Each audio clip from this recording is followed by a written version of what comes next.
मेरे प्रिय बच्चे, बहुत ध्यान से सुनो, क्योंकि अब जो तुम जानने वाले हो ये कोई साधारण सत्य नहीं। जीवन का वो सत्य है जो भौतिकता को पाने में न केवल मदद करता है, बल्कि सारे रहस्यों से पर्दा भी हटाता है। क्योंकि ये बात सामान्य समझ से बाहर की है। इस कारण से जब तुम्हारे पास ये संदेश आया है, तो तुम्हारा भी ये कर्तव्य है कि तुम इसे पूर्णतः अंत तक सुनो। परिस्थिति कैसी भी नजर आए, इसे बीच में छोड़कर जाने की भूल बिल्कुल भी नहीं करो। मेरे प्रिय बच्चे, ये चमत्कारिक रहस्यमयी संदेश दिव्यता से भरे रूप में तुम्हारे पास आया है।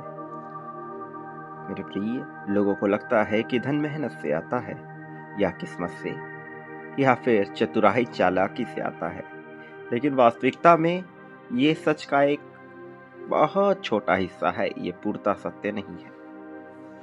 धन सदैव उस मन से दूर भागता है जो उसे पकड़ने की, उसे बांधने की कोशिश करता है।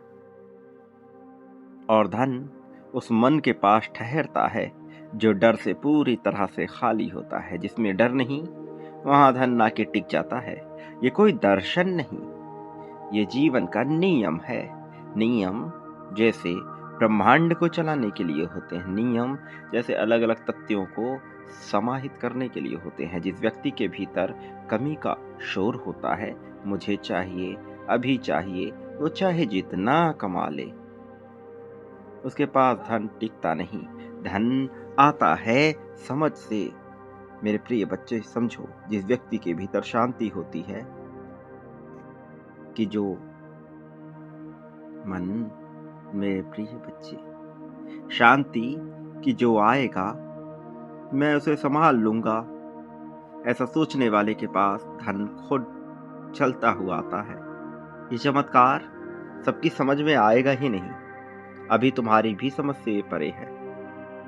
लेकिन मेरा यकीन करो, जब तुम इस रहस्य को समझोगे, मन खाली होगा और जीवन प्रसन्नता से भर उठेगा। ये होने वाला है मेरे प्रिय। तुमने जाना नहीं, इसका यह अर्थ नहीं कि ये हो नहीं रहा है।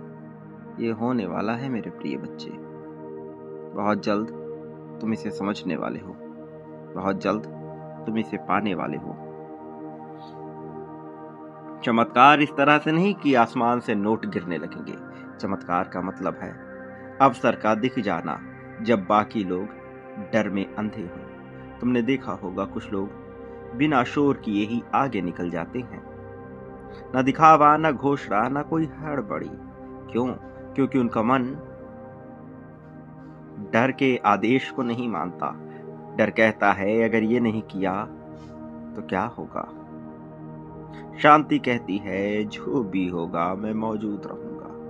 धन शांति की भाषा को समझता है।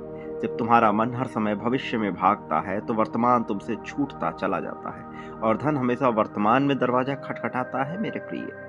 ये रहस्य है जिसे बहुत कम लोग जानते हैं। तुम भी अभी इसे पूर्ण रूप से नहीं समझ रहे, लेकिन धीरे धीरे समझोगे।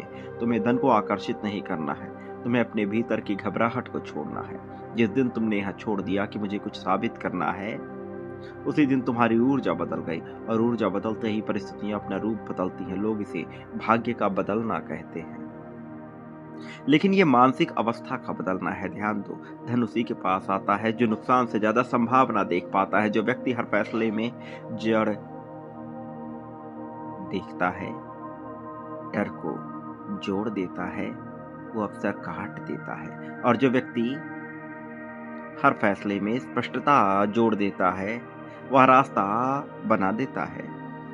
यही कारण है कि सच्चे धनी लोग कभी शोर नहीं करते। वे जानते हैं कि धन को बुलाया नहीं जाता, उसके लिए जगह बनाई जाती है। जगह कहाँ? मन में।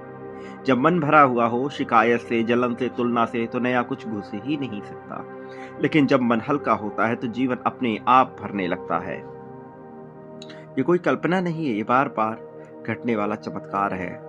ये जान लो मेरे प्रिय, समझ लो, धन उसके जीवन में चुपचाप आता है जो चुपचाप खुद पर भरोसा करते हैं। और जो व्यक्ति खुद पर भरोसा करता है, उसे किसी चमत्कार की भीख नहीं मांगनी पड़ती, क्योंकि वह खुद चमत्कार के लिए उपलब्ध होता है। मेरा यकीन करो, अब तुम्हारे पास ये बदलाव आया है बहुत तेजी से। तुम्हारा कर्तव्य ये है कि तुम समझो और बांटना प्रारंभ करो, क्योंकि तुम्हारा बांटना आवश्यक है मेरे प्रिय। तुम बांटते हो तो बहुत कुछ होता है। मेरे आने वाले संदेशों की प्रतीक्षा करना मेरे प्रिय। देखना क्या क्या बदलने वाला है। मेरे आने वाले संदेश तुम्हारे जीवन को साकार करने वाले हैं मेरे प्रिय बच्चे। चमत्कार अपने आप होने वाला है मेरे प्रिय। तुम्हें संख्या 51,000 लिखना है और इसी पल में बांटना है। यही वो पल है जब तुम बांटोगे और चीजें बदलेंगी। जब तुम बांटोगे और कहानी नया होगा मेरे प्रिय। मेरे आने वाले संदेशों के साथ जुड़े रहना। सदा सुखी रहो और बांटो अभी इसी पल में 51,000 के क्रम में। संख्या 555 लिखकर अपनी जीत की पुष्टि करते हुए आगे बढ़ो। तुम्हारा कल्याण हो, तुम्हारी उन्नति हो, उत्थान हो, तरक्की हो। यही सत्य है मेरे प्रिय।